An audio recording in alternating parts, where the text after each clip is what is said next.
Cinquième vidéo, la domination de Rome en Méditerranée du IIIe au 1er siècle avant Jésus-Christ. Question clé, pourquoi et comment la République romaine parvient-elle à dominer le bassin méditerranéen? Alors rappelons tout d'abord en introduction que le mythe fondateur de Rome lui a prédit un empire illimité fondé sur la force.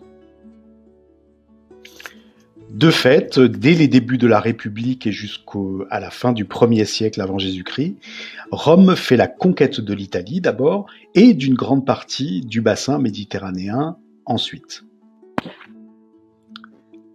Un historien contemporain de cette période, Polybe, raconte au IIe siècle avant Jésus-Christ comment Rome a conquis le monde dans un livre qui s'appelle Les Histoires. Alors, je vous invite à prendre votre manuel, page 92, document 1, les légionnaires romains des soldats citoyens. Dans cet extrait des histoires de Polybe, l'historien explique une des raisons pour lesquelles Rome a si facilement conquis les tours du bassin méditerranéen. Eh bien, cette raison se trouve dans l'efficacité de son armée, dans son organisation militaire.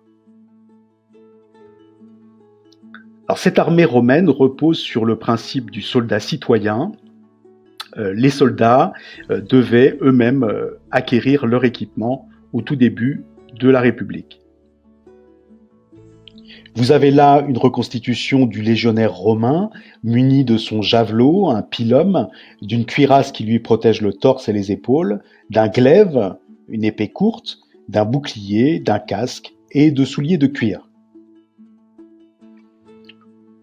Pour la petite anecdote, sur chaque casque figuraient des plumes qui permettaient aux soldats de paraître plus grands qu'ils n'étaient. Si l'on reprend les conquêtes romaines depuis les débuts de la République débute en 509, eh bien, les Romains se lancent tout d'abord dans la conquête du Latium, qui est la région où se trouve Rome, autour de Rome, puis de toute l'Italie. Au IIIe siècle avant Jésus-Christ, les Romains dominent presque toute l'Italie, mais ils doivent compter en Méditerranée avec Carthage. La cité de Carthage va affronter sa rivale Rome pendant plus d'un siècle, de 264 à 146 avant Jésus-Christ, dans le but de dominer la Méditerranée occidentale. Et vous avez en bleu sur cette carte la zone d'influence carthaginoise. Les habitants de Carthage sont à l'origine des Phéniciens. La Phénicie est une région qui se situe dans le Liban actuel. Les Phéniciens sont connus depuis la très haute Antiquité. Dans la Bible, ils sont appelés les Cananéens, même si le pays de Canaan, on le voit sur cette carte, se situe plus au sud. Donc nous allons reparler dans une leçon suivante du pays de Canaan. Il s'agit de la terre promise au peuple d'Israël. Alors si les Phéniciens sont connus depuis la très haute Antiquité, c'est pour plusieurs raisons. Parce qu'ils sont tout d'abord de grands navigateurs et de grands commerçants, et aussi parce qu'on leur doit un alphabet dont descendent les alphabets grecs et latins. Grâce à leur talent de commerçants et de navigateurs, les Phéniciens ont étendu au cours des siècles leur zone d'influence en Méditerranée occidentale en créant des comptoirs commerciaux, c'est-à-dire des ports de commerce. Revenons à la République romaine, au IIIe siècle avant Jésus-Christ. Eh bien, les lointains descendants des Phéniciens sont les Carthaginois. La cité de Carthage, située dans l'actuelle Tunisie, est fondée au IXe siècle avant Jésus-Christ par les Phéniciens. C'est à la fois un port marchand, bordé d'entrepôts, et un port militaire. Entre 264 avant Jésus-Christ et 146 avant Jésus-Christ, Rome s'empare des possessions de Carthage en Méditerranée occidentale au cours des guerres puniques, punique étant l'autre nom des Carthaginois. L'éviction de la rivale carthaginoise en 146 avant Jésus-Christ permet à Rome d'avoir les mains libres en Méditerranée et de constituer, dans le dernier siècle, un vaste empire qui s'étend sur tout le bassin méditerranéen. Récapitulons tout cela. Rome, à l'origine modeste cité d'Italie, finit par dominer l'ensemble de la Méditerranée. La ville a d'abord connu la royauté, puis la République, et enfin l'Empire. De -753 à -509, Rome est gouvernée par des rois. Après Romulus, le fondateur légendaire, viennent des rois d'origine sabine, puis des rois étrusques, dont le dernier est Tarquin le Superbe. Sous la République, la ville est gouvernée par le Sénat, aux mains des patriciens, et par 2 consuls élus chaque année.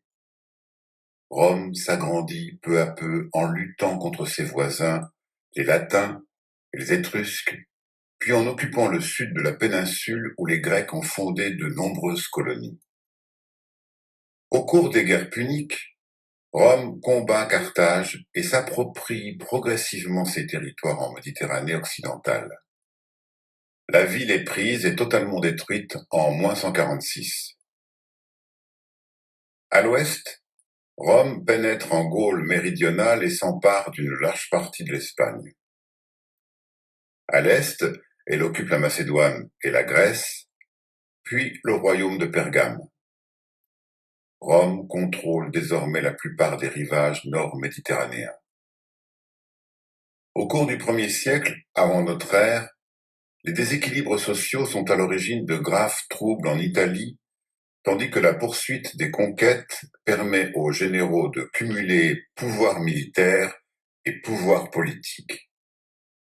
Le plus célèbre d'entre eux est Jules César. Il conquiert les Gaules et s'impose à Rome avec le titre de dictateur à vie, avant d'être assassiné en -44. Son fils adoptif, Octave, fonde l'Empire et prend le nom d'Auguste. Son long règne est marqué pour les Romains par le retour à la paix civile. Peu à peu, au cours de ses conquêtes, Rome diffuse la citoyenneté romaine. Je vous renvoie au manuel Nathan, page 92, au document 2, Rome diffuse la citoyenneté romaine. Il s'agit d'une plaque de bronze gravée qui date de 89 avant Jésus-Christ. Elle a été découverte à Rome et elle est conservée au musée du Capitole à Rome. Alors, que nous apprend ce document écrit en latin? Eh bien que des soldats originaires d'Hispanie, c'est-à-dire d'Espagne, dont les parents étaient des pérégrins, c'est-à-dire des étrangers, ont pu accéder à la citoyenneté romaine grâce à leur engagement dans l'armée. Ce document nous apprend aussi qu'au fur et à mesure de ses conquêtes, Rome enrôlait des troupes dans les populations conquises. Et parallèlement, on verra qu'au fur et à mesure des conquêtes, Rome diffuse sa culture et son mode de vie dans l'Empire.